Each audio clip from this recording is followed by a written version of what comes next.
All right, folks, we're doing a new segment here today called Predictions. I was going to call it Patrick's Predictions, but what the hell? I'll throw my hat in the ring and give you my predictions while I'm at it.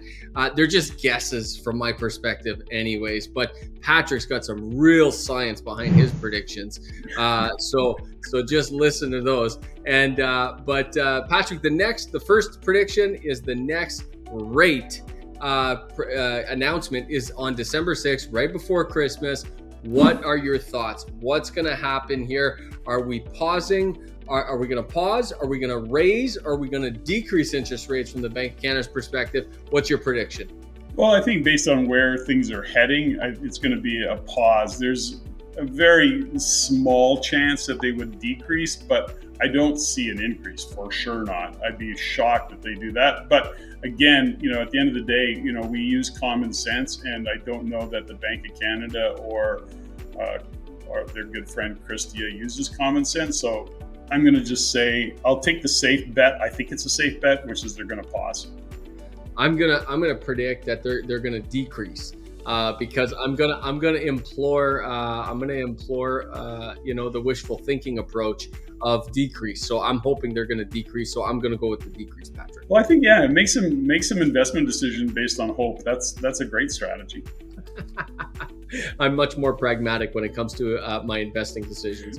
But next and final prediction right now, Patrick, I gotta say, you've been harping about oil prices. You've been warning that they're going to go up. You've had all these various pontifications around it, or what I call Patrick pontifications around it. But I got back from your place in BC recently, and man, gas at the pump $1.34, Patrick. I thought, holy crap, are we going back to 2014 here? This is incredible. No. You got back from Alberta where it was $1.34, and so you're just confusing because you were traveling and you had other focus. It was $1.34 here in Ontario. Yeah, in Ontario and Alberta, yes. In Vancouver and as in the Lower Mainland, it dropped to $1.69. So just be clear on what region you're talking about. Well, that's got nothing to do with oil prices, by the way. So, it has everything to do, but regionality is just about the taxes in British Columbia versus Alberta versus Ontario. So it's all to say this: oil prices are actually down a little bit.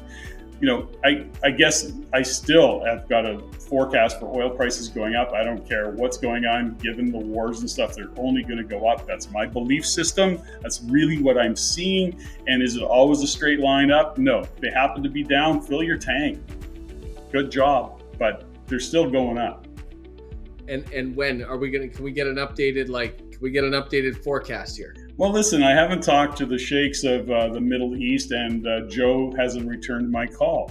Sleepy Joe is probably sleeping. But the point is that when we look at what's happening in Ukraine and Russia, the wars that are happening, as much as we think China's economy is slowing down, so they're going to need less oil, that's not the truth. They're building reserves. So when you start to look at the countries that are actually building oil reserves, it means that they're fearing a shortage. And when you start to kind of do that, where oil prices are going to go. And do I have a prediction? Yeah. I thought they'd be a little bit higher coming up back end of 2023. We'll see what happens. They're kind of like bond yields. Oil prices are like bond yields. They've been very kind of up and down. So 2024, I don't know, first 6 months, I think we'll get close to $100.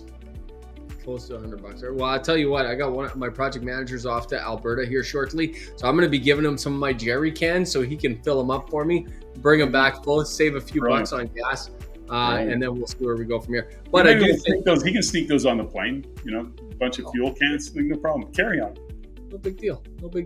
But I will say this, Patrick, and we should actually touch on this a lot deeper in a future episode. If this is of interest, folks, please put it in the comments. Love to hear from you. But I think there's going to be, a lot more tumultuousness in the market because don't forget, as we head into an election cycle in the U.S.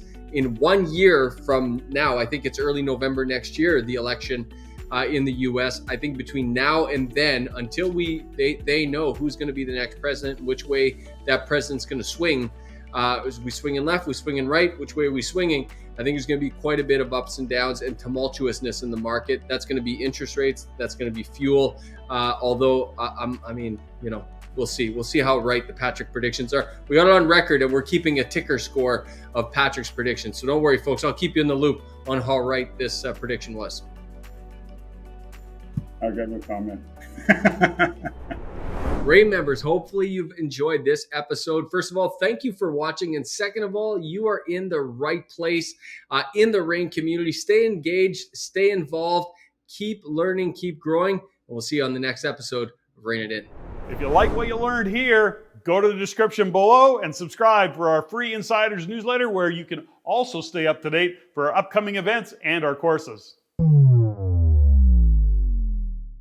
If you want to see more stuff like this, click here. If you want to see the entire show, click there.